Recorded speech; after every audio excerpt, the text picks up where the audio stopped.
When it comes to the transformative power of social media on politics, one man literally wrote the book. Joe Trippi ran presidential campaigns for Ted Kennedy, Walter Mondale, John Edwards and Howard Dean, and the last of these pioneered the technology that Barack Obama used to capture the White House in 2008. He joins us now. Now, you ran Howard Dean's insurgent presidential campaign, which very nearly overturned the 2004 Democratic race. 8 years on, how dramatic has the effect of social networks been on campaigns? First, I want to say thank you for having me with you tonight. I'm sorry I couldn't have been in your beautiful country in person. I would have far more enjoyed that. However, look, on the whole thing about how fast things are moving, had you sat me down the day after the Dean campaign was over and asked me what 2008 would look like, you would have had to have imagined in 2004 there was no YouTube, there was no Twitter, there were only Facebook was only on 2 college campuses. It had not been, wasn't out there with millions and millions of people. To give you an idea of how fast things changed just between Howard Dean and Barack Obama, the day the Howard Dean campaign was over, there were 1.4 million blogs in the world. The day that Barack Obama started his campaign, there were 77 million blogs in the world. So by almost a factor of 70 in just 4 short years, actually 3 years, that all changed. How fast things have changed or big they've changed since then. Barack Obama had 110,000 Twitter followers the day his campaign ended in 2008. Today he's got over 15 million. So there's 2 things that are happening. One is James Carville, who was the mastermind of the Clinton campaigns, used to say it's the economy, stupid. It's I say it's the network, stupid. The network is getting larger. More people throughout the United States and globally are getting on the network every day. They have more broadband, more ability to consume video, and the tools on the network. It's not just more people, but the tools that are on the network, the applications, the tools that are at people's disposal and the campaign's disposal are much more powerful than they were in 2004, 2008. So you have this powerful growing network with far more powerful tools, and it's changing everything, not just politics, but I think it's having effect on journalism, on corporations. And we had an interesting case just last week when the US Supreme Court upheld Obamacare, and the reporting by social networks was more accurate than that of the news networks. Well, look, you are seeing with the Supreme Court ruling with different things that how fast the social media is at moving information and actually how badly in some cases what we know as the mainstream media get it wrong. The reporters who were reading the ruling thought that the law had been thrown out and reported that. Some of that was spread quickly through social media and confused both sides. But in the end, you have millions of people who are moving information and I think in a lot of very often scooping the mainstream media or moving a message, moving a narrative much quicker and with much more impact than some of the main networks. One of the things that's going on here is the individual power now in a person's hands. I mean, if 4 of your friends email you or text you that the new movie is horrible, that it was a waste of money, they went and saw it over the weekend, and don't go. It no longer matters how many millions of dollars the movie studio spends on television ads and posters telling you it'll be the greatest movie you've ever gone to. You're not going to go. That same thing is happening with campaigns, with governments.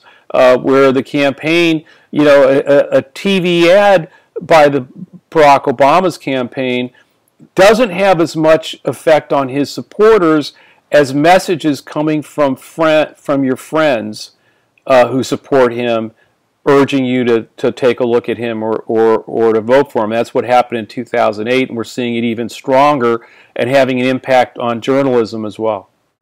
Now, you wrote a book, The Revolution Won't Be Televised, and we saw this emphasized with the Arab Spring, where social networks sparked revolutions that were only televised later on when the crowds took to the streets. I said that the movement, that what was happening with online, with social networks, with the internet, and the power that was moving into people's hands at the bottom with voters and citizens, wasn't going to, didn't recognize borders. It was going to leap out of the United States and leap around other countries, and we would have people rising up and using it to communicate, to gather together, and to change their government if they didn't agree with it, or to build a democracy if they didn't have one. And so I wasn't that surprised at all. I think part of the problem is understanding that that just because people can vote and have a democracy doesn't mean that they're not going to go through a lot of the problems that we in the United States went through. We didn't, women didn't have the right to vote. African Americans weren't equal and did not have the right to vote. Those took years and years in a Supreme Court rulings and a civil war. So democracy doesn't solve all the problems. I think the Arab Spring is bringing democracy to many of those countries, but those countries have a lot of disruption in front of them. People forget, it wasn't all that easy in the United States to get to where we are today. Yes, but it's fair to ask whether social media is really a force for democracy. Isn't politics still controlled by the same elite? Well, that's certainly one of the things that's happening. Is here in the States, we Barack Obama raised $500 million, $500 million from individuals who gave $25, $10, $15 over the internet. About 3 million people gave him that money. The Republican response was not to say, let's go build an online community of small donors to give to us. Their response was to create super PACs, where millionaires and the wealthy could give very large amounts of money, all because they feared this grassroots funding mechanism that had been developed by Dean and developed it much further by Barack Obama.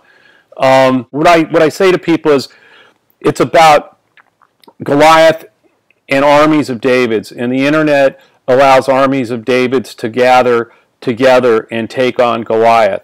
And the company that understood that was Apple, because the recording industry was Goliath. People wanted to not have to buy the whole album to get the one song that was any good. And Apple said, we'll give you slingshots. We're not going to be Goliath. They've grown, they're the biggest company in the world right now.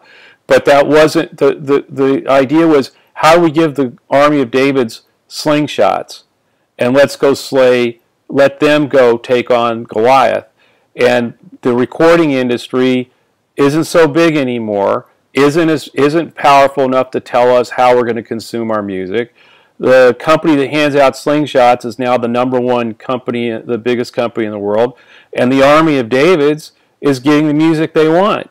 And I think that's what a very important lesson for parties and corporations and governments is, how do you use the technology to empower the people, whether it's empower them to have more choice in their music, empower them to have to be more involved in the party or in their country's future, or in the policies, in building the policies that will build the future.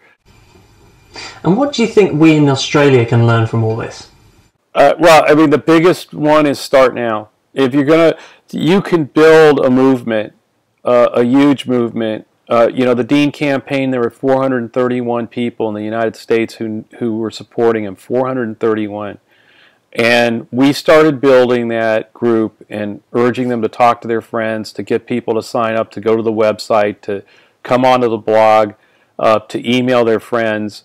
And within 3 months, we were at 159,000 people. We raised more money. At that point, we broke Bill Clinton's record that he set when he ran for re-election for president, not when he ran for president. When he ran for re-election, so he raised it as, we broke his record as the sitting president of the United States. And we kept growing to 650,000 people. And the biggest lesson I learned through all of it was I wish we had started just a few months earlier, and we would have gotten to a few million more. So I think, look, if you're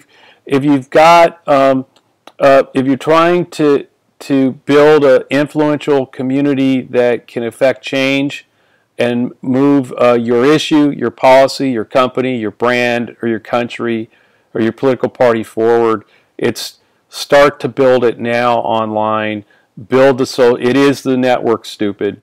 Now, we're running out of time, but I really can't resist asking you, how's the presidential race going? Who's going to win?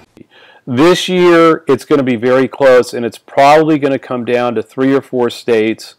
Ohio, Florida, Virginia are all 3 states that Romney must win to have any chance of the presidency. Obama starts with a huge lead in the electoral vote against Romney, and is only 27 or 30 votes away. He only needs a few states to come into his column that are toss-ups out of the 11 or so that are out there. So that's one. The second thing is Romney has developed a huge problem with 2 groups, Latinos, Hispanics, and women.